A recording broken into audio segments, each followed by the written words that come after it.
It's Thursday, the 10th of November. This is Politics Live.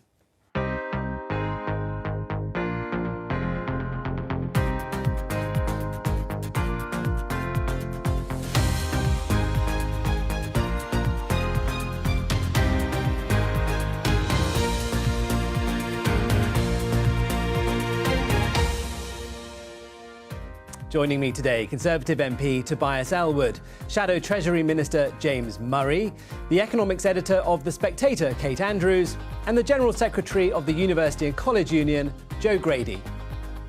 Today, I'm watching every single penny. Even buying kind of fairly basic stuff like clothes and replacing shoes. Nurses across the UK vote to strike for the first time ever, with many of them saying they can't make ends meet. But will they get the pay rise that they're asking for? A demand of 17%, 3 times what most non-public sector workers will receive, is out of step with the economic circumstances that we face. The government's facing a winter of strikes, and bosses everywhere are desperate for more workers. Is more immigration the answer? Brexiteer and Tory peer Lord Wolfson thinks so. We have got people queuing up to come to this country to pick crops that are rotting in fields, to work in warehouses that otherwise wouldn't be operable, and we're not letting them in. And this week, Sir Keir Starmer's had another pop at how private schools are funded. Scrap the non-dom tax breaks and end the farce of taxpayers subsidising private schools. That's what Labour would do. Is cutting their tax breaks a fair way of raising more cash for the country?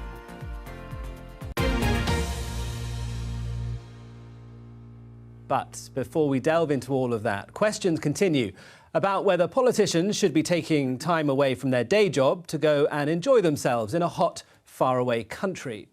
No, not Matt Hancock's exploits in the jungle, which we might mention a bit later on, but the much more serious issue of whether politicians should be going to watch the World Cup in Qatar.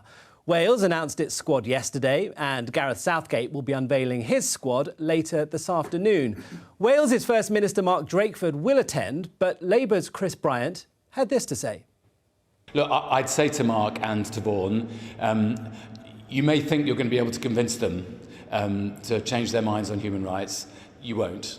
They have a very settled view. They think that homosexuality is a perversion. I know Mark and Vaughan's commitment to LGBT rights is absolute, so I absolutely hope that they won't go. Tobias Ellwood, the Gulf state has been widely criticised, of course, for its ban on same-sex relationships. Do you think any politician should be going to Qatar?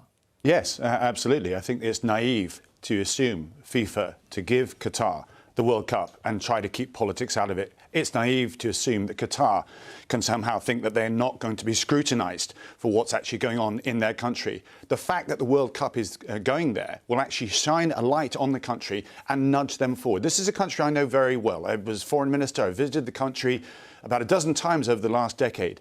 They are slowly making progress. Do they need to move faster? Absolutely they do. But the World Cup will actually help with this. And it's a deeply Salafist religion that's observed there. You have the same in Saudi Arabia. When these countries move too quickly, then there is a conservative element. We saw that with those comments on the German television with a former Qatari football player, completely out of sync with what the younger generation in Qatar wants. I make this point, though, that we had the honour to host the World Cup in 1966. What was the rules on homosexuality then? It was illegal. It was illegal. Alan Turing, for example, what happened to him when it was discovered that he was a homosexual? He was offered either prison or chemical castration. And one of our heroes of our nation then took his life. And this country is advancing. Yes, we want it to move faster. It gained its independence in 1971. From which country? From the United Kingdom. So we need to work with the Qataris. We need to work with others in the Middle East as well to advance this forward. I think the World Cup will go very, very well indeed. I think everybody will be able to enjoy themselves. We shouldn't let this opportunity to allow the limelight, the focus, the international attention to go unmissed in advancing this country. Joe, what do you think about Tobias's argument? I suspect Alan Turing is spinning in his grave. What a disgraceful use of his memory. Before I actually answer the question... You're defending Britain's behaviour Before I answer the question, no, to suggest that we should be championing a World Cup in Qatar. Before I answer the question, I think it's really important to send love and solidarity to the 6,000 families and friends of workers that have died building and maintaining the World Cup that's going to happen in Qatar. I think it's disgraceful. But on the question, should politicians be going? No, I don't think they should. I'm really clear on this. I think hosting the World Cup in Qatar, the idea that football is a beautiful game, it loses its status. What message are we sending to gay supporters, gay players? And, you know, it's no surprise to me, to be honest, Tobias, that you're backing the World Cup in Qatar, because during the pandemic, your party were just as happy to back dodgy PPE contracts. So I don't expect any scruples. I wasn't in government at that time, and there's something called the kafala system, if I can just touch on that, briefly, which you're absolutely right to say was wrong for the Qataris to observe. This inability for foreign workers to be able to have control over their own contracts. It was the British government, it was the British embassy, me as a foreign minister, that got this changed. But it's also FIFA that needs to recognise, if it gives the World Cup contract to a country, it's naive to assume that somehow that it should dodge over the actual does it legitimise the the policies in Qatar now by politicians visiting while complaining very forcefully about the policies, the social policies that they have in place right now? I mean, no, every opportunity must be made, as I will do as well. I'll be in the region, I'll be in Bahrain. Who will I be visiting? I'll be actually visiting human rights activists. I'll be understanding better where they are going. They are on a journey. We're taking a snapshot here, and it's understood. Sorry, let me finish this point. We're taking a snapshot of where Qatar is today. Look where they were 10 years ago. Look where we were 30 years ago. Look where they could be in 10 years' time. I think the World Cup, agreed, absolutely right. I want everybody to feel safe there. They've got a long way to go. But the idea that we shout from afar or deny the World Cup from going there, I think is a missed opportunity. Mark Drakeford, the most powerful, senior elected Labour politician in the country, is going. Do you think he's made the right call? Well, he's making a decision in the context of his position in Wales. Wales qualifying for the first time in 60 years. You know, I know that Mark's commitment to LGBT rights and to workers' rights is incredibly strong, and I'm sure he'll be using his position there to make that point. Now, we've taken a different decision in Westminster. We've decided that the Labour front bench won't be attending to make our point as well. And I think what's really important is that we do use this opportunity to push Qatar on workers' rights, on LGBT rights. And if I can just say, you know, when I heard James Cleverly as the Foreign Secretary talking about LGBT fans going there and telling them to, keep it to themselves or sort of hide their sexuality. As a gay man myself, I was pretty disgusted by hearing that, to be honest. I thought, you know, it is not for the Foreign Secretary of our country to say, oh, just hide it, you know, keep it hidden, keep quiet and so on. I think it's for the Foreign Secretary to make sure that British citizens travelling overseas feel safe when they're doing so. But we're talking about a senior Labour politician, Mark Drakeford, who will be going. You've said the Labour front bench here have made a stand not to go. Presumably, therefore, you think Mark Drakeford has made the wrong call. Well, he's making a call in the context of his position in Wales. What I'm telling you is our position in terms of the Westminster Parliament. Well, we're representing our constituents in Parliament. We want to be, obviously, the next government. We're making our decision that we're not going to attend, in terms of front bench Labour politicians in the Westminster Parliament going to Qatar. Kate, what do you think? FIFA obviously doesn't like this discussion about whether politicians should be going or not, and has said football should not be... Shouldn't have granted the World Cup to Qatar, though. FIFA has said football shouldn't be dragged into political battles or hand out moral lessons. It was a huge mistake on the part of FIFA and a questionable one, too, to give the World Cup to Qatar. It is now the situation we're in. And I'm hesitant to point fingers at individuals because, let's be honest, if you watch the World Cup, I'm really looking forward to it. If you buy a T-shirt, if you use the hashtag, you are playing a role in this charade. Going is playing a role in this charade that we are giving Qatar this incredible opportunity to show itself off. Yes, there is going to be some questions over its human rights regime, but let's be honest, most people going there, including politicians, are not going to criticize the human rights regime. They're going to watch the football and have a good time. So I think we should all kind of acknowledge that playing into this is playing into the charade. And I would just encourage politicians to ask themselves, you know, in terms of representing your constituents, your country, what matters more, going to watch the football or opposing so much of what Qatar stands for in terms of its opposition to gay rights and human rights? And it's a choice for individuals. It's a question that politicians are going to be asked, I think, a lot in the coming days as we get closer to the World Cup. But we need to move on. You can defend it would be my point. We need to move on to nurses striking. For the first time in over 100 years, they have voted to take strike action, and it features on many of the front pages this morning that we can see here.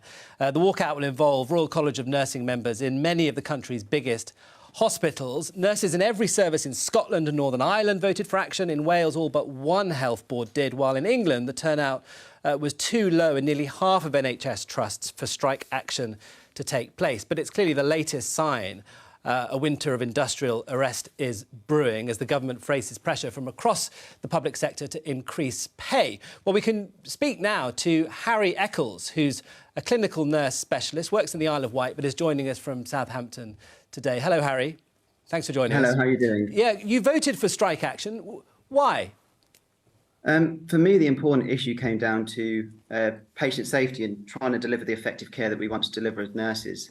I've been qualified for about 4 years now myself and working in my speciality. And things just get harder and harder, and I see more colleagues leaving the profession and less people joining the profession. And as we've got those nursing vacancies, it falls down to the nurses who remain to pick up that extra slack. And it gets to a point where you're carrying that extra percent day in, day out, day in, and it really takes its emotional toll, really. And it's a really horrible position to be in when you're leaving work for the day. Instead of reflecting on all the things that you're proud of, you're reflecting on all the things that you weren't able to do, all the times you weren't able to seize an opportunity to make a difference. And I can only see it getting worse if we don't fix this issue with safe staffing. Now, it's a huge pay rise that you're asking for, 5% above RPI inflation, which is about 17, that would take it to 17.5%, far more than many of your patients in the public and private sectors are getting at the moment. Why should you get an increase of that sort of scale? But I think it's important to look at that in the broader context and look at the amount of time we've had a below inflation pay rises. So we've had real term pay cuts. I mean, the same number we can quote today meant a very different thing 20 years ago, because as we know, inflation changes and the price of things change. What we're asking for is a genuine real pay rise to reflect, first of all, the need to recruit more nurses. What we do know is that we have less and less nurses in the profession. We have less joining and more leaving. The only way to change that is to make it more attractive. And actually, in terms of what we do know is by looking back, as we've had real-term pay cuts, we have had lower and lower nursing numbers, and that's something we do know. The NHS clearly is under pressure on a huge number of fronts at the moment. I wonder what this walkout will do to the care that people can expect to receive in hospitals. And are you worried about that? Well, I mean, of course I'm worried, but I've been worried for the past few years. Every time I turn up to work, I've got that feeling of dread in my stomach, thinking about the things we're going to have to try and deal with, knowing that we're trying to deal with it without the amount of colleagues we should have. And that's a really horrible place to be in. We've been worried for so long, and that's why it's got to a point, you know, for nurses to stand up, and you've got to look, like you said in your introduction, this is unprecedented. The first time the RCN in its 106-year history has voted across all the nations to have this strike. And the reason is this has gone on for so long, and we're already worried about patient safety. We're already worried about patient care. Just to give some context, in my role, I've seen referrals go up 100%, but I haven't doubled. You know, we're 46,000 nurses short, yet we're not having a reduction in that same percentage of patients. So it gets harder and harder and harder. And I think from what I've been hearing from people in the public who are worried about the strike is that they're worried because their experiences have already been difficult. They're already having difficult experiences because of that shortage that's already there. Harry, stay with us. Let me ask Tobias. People working in hospitals and in many other parts of the public sector on low wages really struggling right now with the real terms cuts to their pay that they're seeing. I mean, how are people like Harry meant to cope without getting the sort of increases that they're looking for? Well, I hear similar stories at Bournemouth Hospital as well that Harry is articulating. It isn't just about the pay itself. It's about the workforce. It's about the absentee ability to be able to fill those gaps. It links back to migration, about Brexit as well, I'm afraid, too, as to where we are with our important NHS that did such a fantastic job during COVID. But what we're about to embark on is a budget, a review of our finances. There is this, I think, appetite to support the NHS, arguably beyond other services, because of their role, their history, what they do for the country. I would just humbly ask, wait to see what Jeremy Hunt is going to do, because I suspect you will see some ring fencing to provide support. But do you think that they should get a 17% pay rise? Well, you heard Steve Barclay say there that would be... The government says it's unaffordable. It is. What do you think? Well, firstly, interest rates have just gone up, so that'll have an inflationary impact on that. Other measures will be taken into place to try and get the finances under control. And yes, I'll say it before it's mentioned, we've had a miserable summer on that front as well. But we're back on showing greater economic stability. What we need to recognise, though, is that by having not just these strikes, but other strikes in transport and so forth, that will actually damage the economy. The very thing that's concerning here, that we're unable to find that. And guess who picks up the pieces? If I can just make this final point. Who picks up the pieces when these strikes go on, particularly if they're reoccurring? It is the armed forces. I just say this as chair of the Defence Select Committee, and they already overstretched themselves. So please, can we wait to see what happens next week and then take stock, get back to the negotiating table, see what can be done there? Talks continue, James. What do you think about 17% as a request? And do you think if Labour was in power that they would match that? Would they find the money? Well, look, I'll tell you what the difference would be if we were in power. We would be there negotiating with the RCN around the table with the representatives of nurses, trying to come to a deal, because no one wants strikes to go ahead. Nurses don't want to go on strike. Patients don't want to go on strike. We don't want this strike to go ahead. And I think it's actually, a real sign of negligence from the government that they have failed to engage with the RCN over summer. And actually, I don't think there's been a meeting between the Health Secretary and the RCN since Sajid Javid was Health Secretary. Would you have an idea about where a compromise figure could be found? Do you think the 17%, first of all, is an affordable demand for the NHS? Well, look, coming to a deal is what you do by sitting down around the table and trying to find that deal. You don't come to it live on a TV show like this. You do that by getting in there and responding to the RCN's request for meetings, having those discussions and trying to avert the strike that no one wants. And, we heard from Harry there all of the stress that he's been through. One of the first meetings I had as an MP when I was elected in 2019 was with the RCN before COVID. Throughout COVID, I kept meeting them virtually on Zoom, obviously, to see how they were doing. And they were working so hard. They were so exhausted, but so dedicated. And we need a proper plan for the workforce now. Joe, Tobias makes the point that this will be incredibly disruptive, and it's the army that will probably be called upon to try and keep services running. Is that fair? I'll come to that, but one thing that needs addressing from the conversation that's just come out. Nurses have been offered 4.7%. They're asking for 17%. There is a huge gulf between there, but it sounds like the country has seen more health secretaries and the RCN have had negotiation meetings. So before I even come to the idea of... The 17% then is a negotiating tactic. It's not what they're really asking for. Who knows what they would settle for? The point is they're not being negotiated with. So if there is a question about fairness, about who carries the can, well, if the armed services are stretched, that's a question for the government as well. We have just heard testimony from Harry that suggests that nurses are going on to shift day in, day out, worried about the patient's safety because there are insufficient people. Our NHS is crumbling. Nurses are collapsing from exhaustion in food banks. Nurses are leaving the sector in droves. This is a source of national shame. And I will not stand for nurses now being put in the firing line for doing what is right for them and ultimately what is right for their patients' care. So whether 17% is what the dispute ends up being settled on is not the point. The government is in disarray. We've seen chaos, and nurses have held the NHS together, not just for years, but throughout all that period. So, I'm not going to sit here and let them be talked about as if they're just playing games. Briefly, Tobias. Well, the conversation is, the wider issues, absolutely, they need to be addressed. Today, right now, here in this discussion, it's about whether it's 17% or what's on the table, which is 5%. It's also about the fact they're not being negotiated with. It is difficult to call a ballot. They've got to breaking point. May I finish my sentence? It's whether or not, and you touched on it yourself, whether there's a negotiation to be had between those figures. What I'm saying is that you've got Jeremy Hunt very conscious of the national picture, of the support, the love that we have for the NHS. And I suspect that we will see something ring-fenced there. But I touch on, and I underline the wider issues, we need to look at the workforce. Why aren't we able to recruit and fill the vacancies? Because we're going to come on to workforce questions in a minute when we talk about immigration. Sure. To be able to keep working. The last time Jeremy Hunt was Health Secretary, we had a junior doctor strike and that ended disastrously. I placed no Kate, can I ask you, do you think that we're looking at a war of attrition now between the government and nurses? And politically, how do you see that playing out? Well, politically speaking, it's a really tough one because I think oftentimes people are on the side of the healthcare workers, especially nurses. I think there's a broad consensus that their pay is too low. But this morning we learned that over 40,000 people waited more than 12 hours last month to get into A&E. There are a record number 7 million people on the NHS England waiting list. That's expected to go up to at least 9 million by 2024. It could go even higher.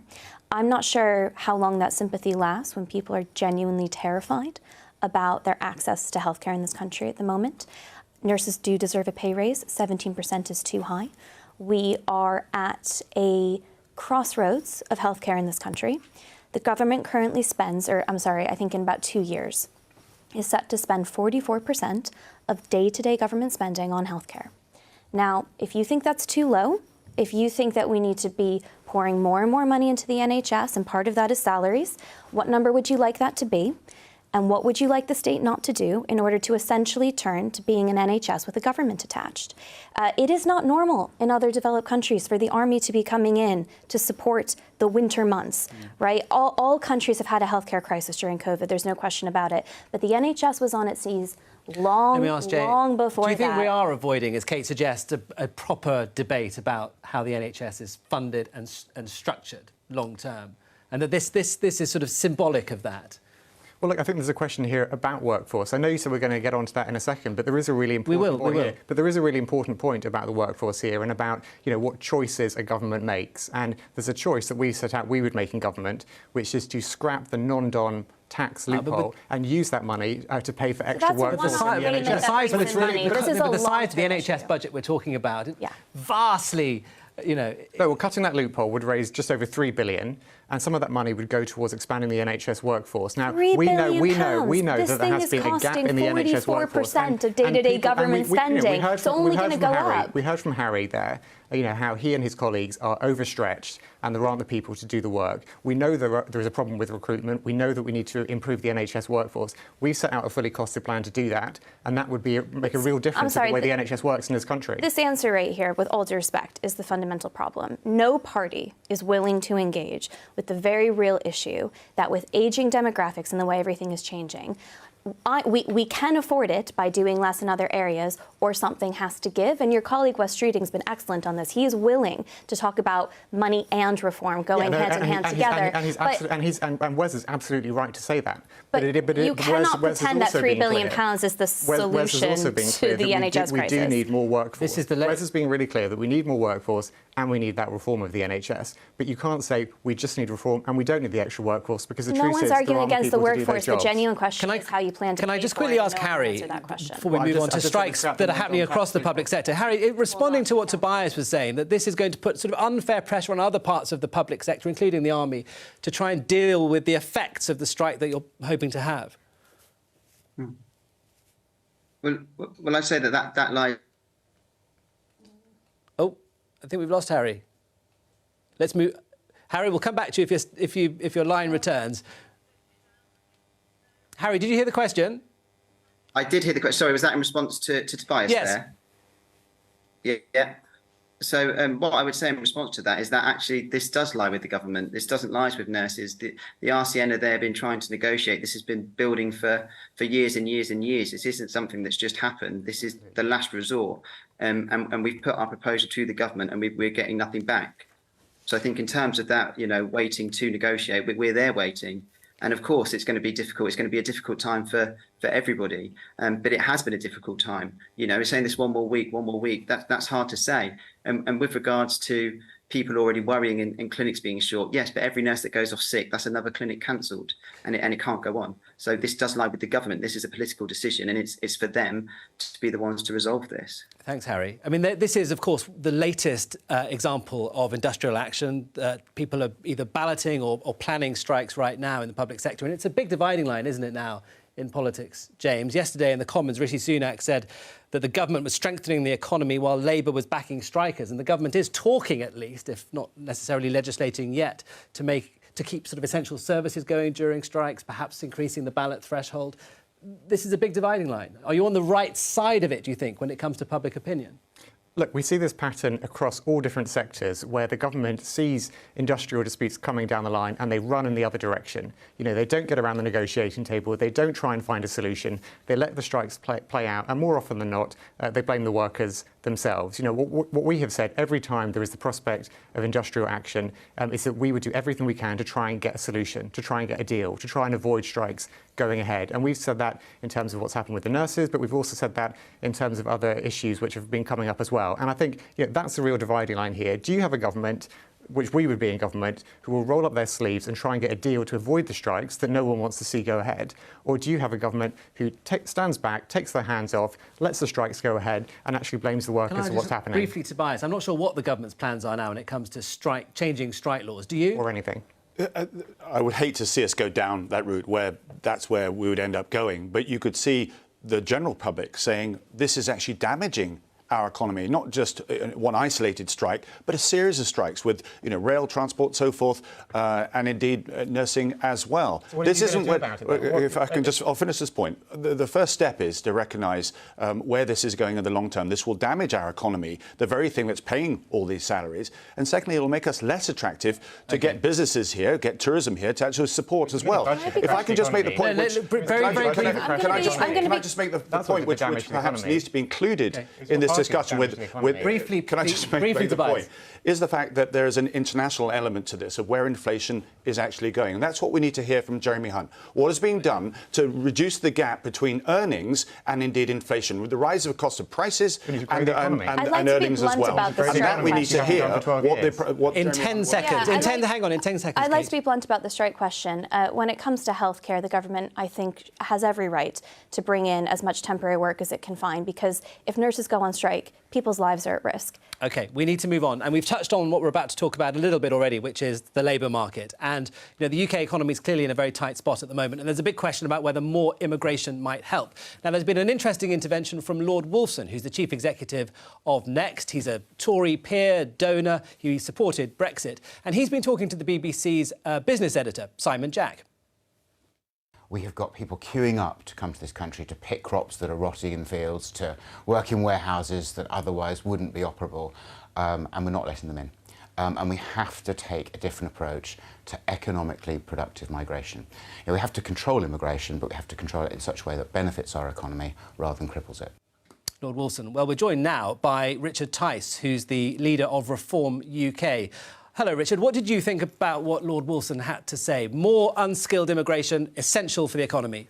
Good afternoon. Well, Lord Wolfson's comments are just out of kilter with the reality, which is that we've got a record high population in this country. Last year, we had a record number of visas issued, 1.1 million people to come into the country and work. And the truth is, tragically, we've also got 1 in 8 of the working age population in the UK, some 5.3 million people on full-time out-of-work benefits. That's 1.5 million more than pre-COVID. The truth is, there's a labour shortage everywhere around the world. I've just come back from Australia. They've got the same issue, post-COVID dislocation. The focus needs to be on getting our own great talent, people who are trapped in out-of-work benefits, help them, support them, train them, get them back into the workplace. That will save billions of pounds for the Treasury. But most importantly, it'll use that incredible talent. What I worry about Lord Wolfson's comments, it's very easy for big businesses like the one he runs to rely on cheap,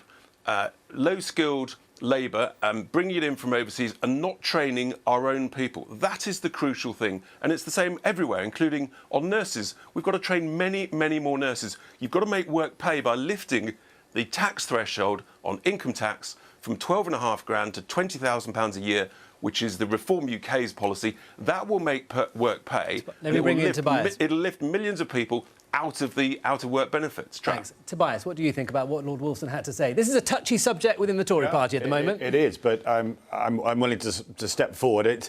The whole issue of Brexit, I mean, people dare not even mention its name. I'm conscious of that Richard is there. I agree, firstly, with Richard, that, and I think I probably would all agree, to better educate our indigenous capability absolutely makes sense. We need to better understand what's required by industry, business and so forth, academia, and match that with what we're actually teaching as well. Take the space industry, 7,000 graduate vacancies, and we can't fill them. So that's slowing us down in our position as a capability from from space. When you're talking about these issues to do with migration, Brexit, the decision we took had a knock-on impact. COVID compounded that, of us losing about 10% of overseas support. So what do we do now?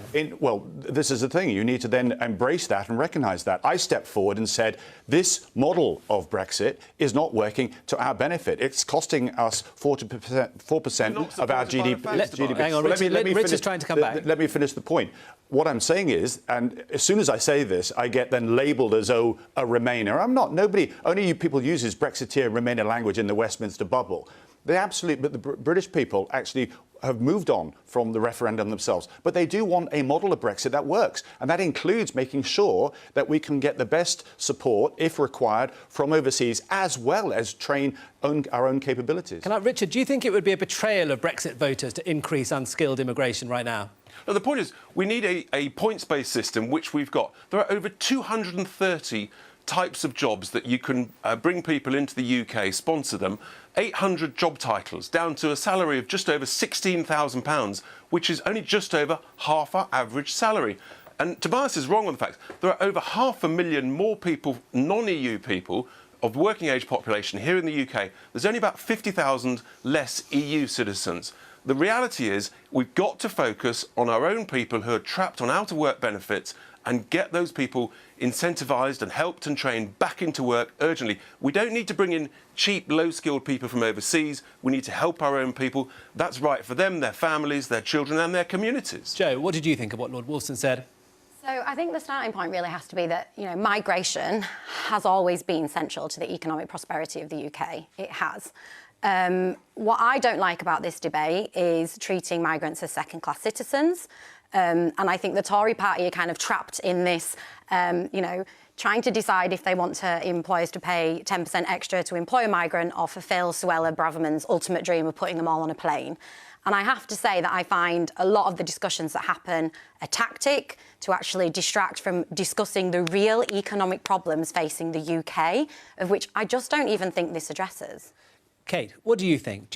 Would increasing the supply of unskilled foreign workers right now help Britain's economic problems or not? Is it a cure, or does it I think it would definitely compound the problem? It would definitely help Britain's economic problems. I think Liz Truss turned out to be wrong about a lot of stuff, but she was right in identifying more liberal migration as a way to boost GDP. Where I agree with Richard is there is a rising number of working-age people on out-of-work benefits, and using immigration to gloss over that subject would be the wrong thing to do. Now, a lot of those people are sick. A lot of those people were heavily impacted by the furlough scheme, their mental health issues. We cannot overlook that, and we absolutely need to be working to help adjust those people back into work where they can. But that being said, I mean, I'm a liberal on migration. I think, Richard was talking about the families and the children who want better lives for themselves. I think that for native Brits, I think that for immigrants as well. I'd be very hypocritical if I didn't. I am an immigrant to the UK, the most privileged one you're going to find. And I think about those who are in far less privileged positions than myself and how desperately they want to come and make a better life here. And morally and ethically speaking, I'm very much on board with that. But if we're simply looking at this through an economic lens, we have an almost record high number of vacancies in this country that is actually contributing to inflation, especially in domestic services, because where restaurants can't seat as many people as they used to, they don't have the labor and workforce to do so. They're having to jack up their prices. We need to fill those jobs. It's increasingly clear, at least in the short term. I suspect in the long term, a lot of native Brits aren't going to want to fill those jobs. There is a role for those lower skilled migrants to come to the UK. Let me ask James. Should be welcome. Thanks. Do you agree, James? Well, I think the big... And how do we get to the point of it actually happening? Because this seems to be one of those issues which politicians from across the parties are very reluctant to go near, which is why Lord Wolfson's intervention is interesting. Yeah, but look, I think there's a big part missing from Lord Wolfson's intervention, and actually some of the other comments we've heard here today, which is about the need for growth in the economy. Because over the last 12 years, we've had very low growth. The prospects for the next 2 years put us amongst the lowest in the G7 in terms of growth. What we need is an actual plan for growth. So immigration and skills and so on fits within a much broader, more ambitious plan for growth. We've talked about our investment in insulating homes, in clean energy, in making sure we invest in the new green industries of the future and so on. All of that would drive economic growth, and that's actually essential to growing the economy, increasing wages and making sure we have more sustainable funding for public services. We had an insight into what your leader thinks about this question about unskilled migration just the other day. This is what Sir Keir Starmer had to say. we don't want open borders. Freedom of movement has gone and it's not coming back. So that means fair rules, firm rules, a points-based system. What I would like to see is the numbers go down in some areas. I think we're recruiting too many people from overseas into, for example, the health service. But on the other hand, if we need high-skilled people in innovation in tech to set up factories, etc., then I would encourage that. So I don't think there's an overall number here. Some areas we need to go down, other areas we need to go up. It's Keir Starmer talking about high-skilled immigration. Everybody likes talking about high-skilled immigration, but not what Lord Wolfson's talking about. Well, I think Keir was talking about us continuing a points-based system, which we said we would do. And he's also making the really important point that the immigration system has to work hand in hand with the skills system. So we need to make sure that whilst we have the skills in the country to do the jobs that need to be done, we're also investing in skills and training here in the UK.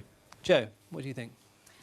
I think from our perspective, so obviously I'm an education trade union general secretary, we have been really concerned, I think, about the restrictions that have been put on people coming to this country to work, the way in which they are treated, the sort of hostile regime that a lot of migrants are treated to. And, you know, this it extends to people working in the NHS, not just education and beyond. We've seen record levels of xenophobia following Brexit. You know, we are lucky in this country to have migrants still wanting to come here and stay. And I do really worry about the tone of these debates and the dehumanising language. Do you think Labour's got the right policy on this? I'm not in favour of what Keir Starmer just said, no.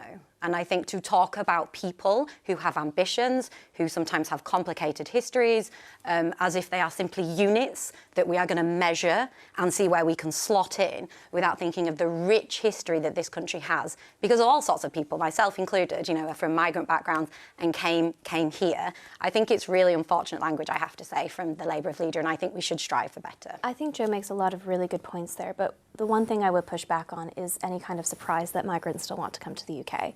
It is a fantastic place to come to. It has so much opportunity. There is a reason that people risk their lives to come here and create a better life for themselves.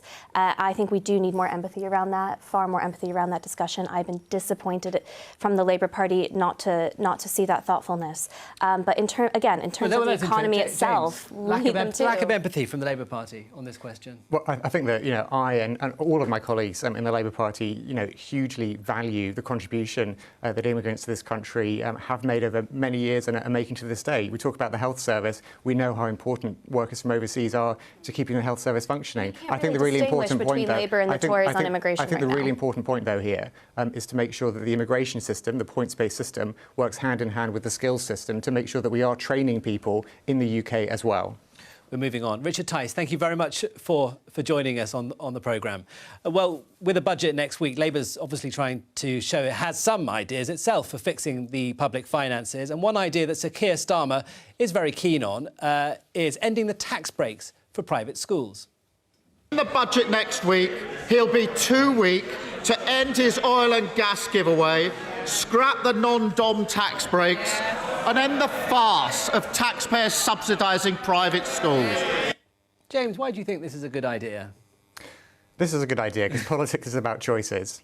You know, politics is about what you do with public money and what you prioritise. And what Keir has set out is that we would make a decision which is to end the tax break, effectively, for private schools and to use that money to improve state schools. It's ending charitable status and then charging VAT on fees, I think. That's the policy. That's right. So it's ending charitable status and removing the VAT exemption that the private schools receive. So that would raise about £1.7 billion overall, and we set out the fully costed, fully funded plan for what that would go toward. It would go towards things like recruiting extra teachers. It would go towards mental health support for pupils in schools. It would go toward helping young people to get jobs. It would go towards all this stuff which is really important in state schools across the country. And yes, we're making a choice that we would remove that tax break for private schools and use that money to support state schools across the country. Kate, what do you think?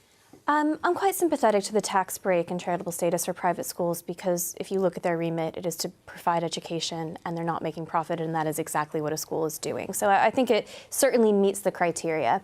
Where some private schools, and certainly not all, have gotten themselves probably into a bit of a bind is when you charge extortionate fees. I think it becomes harder and harder to make the case that you really need that tax break. But let's not forget that it is increasingly the case that these private schools are creating bursaries and trying very hard to get people into these schools who otherwise couldn't afford it. I think as long as their remit remains the same, I'm sympathetic to their tax status. Joe, what do you think this policy is about? Is it about the money that James says can be raised, or is it about the political signal that it sends? Yeah, so there's a number of issues because, one, you know, if we look at the amount of people, because there is a broader political issue, and I will say something about the finances, 7% of people in the UK go to private school. But, you know, if we look at the Cabinet, 65% of them went to private school. Every £8,000 that is spent on a pupil in state schools, we see 40,000 for private schools. The tax breaks that you were just talking about that private schools get, your local college, which working class kids go to, they don't get those things. So for me, it's unfair. Private schools are engine rooms.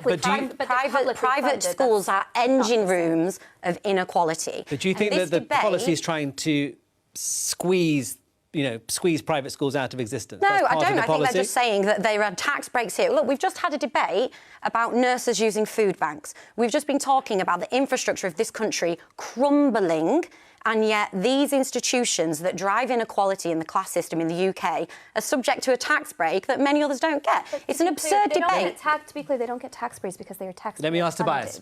Well, I mean, really interesting. James talked about choice, and this is a choice where people decide to spend their money or not, or whether they, I think you touched on it, sorry, Kate did, that this is actually, state schools are free. And this charitable status is very, very important to understand, because where academies have now come in, they're able to sort of compete on a very similar vein. We need to understand that there's about, I think, 600,000 children that go into these schools that we're speaking about.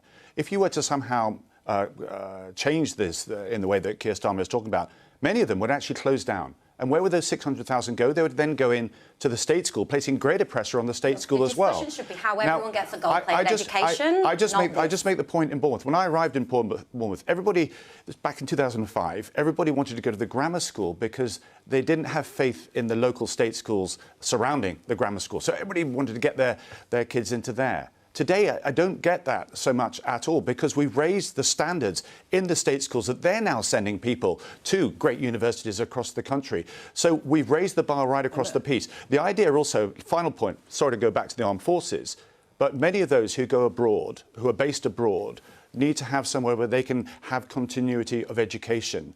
And if you don't have the ability, to have some of these schools for them to be able to, Can I quickly ask James about your point? It does affect them. It disrupts kids when army officers, soldiers are based abroad. Sorry, Labour saying I think it would save 1.6 billion. You said 1.7. Raise 1.7, but as Tobias said, wouldn't people then perhaps go to state schools, which would dramatically reduce the scale of that saving?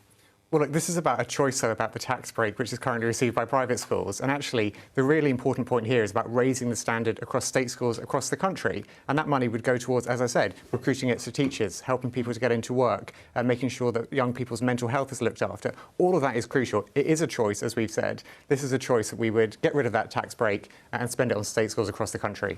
Kate. I think that this issue is very much about signalling more than anything else. And I think you make an important point that the critical point here is to raise the standard of education for everyone. But I think that's always going to involve more choice. And I think anything that tries to crack down on the choice that parents have, and I think ending charitable status would be one of those things, is probably a bad move. Joe, this is a policy that previous Labour leaders have talked about for years. It's never actually happened. Do you think that Sir Keir Starmer's Labour Party, if they were to enter power, would actually do this?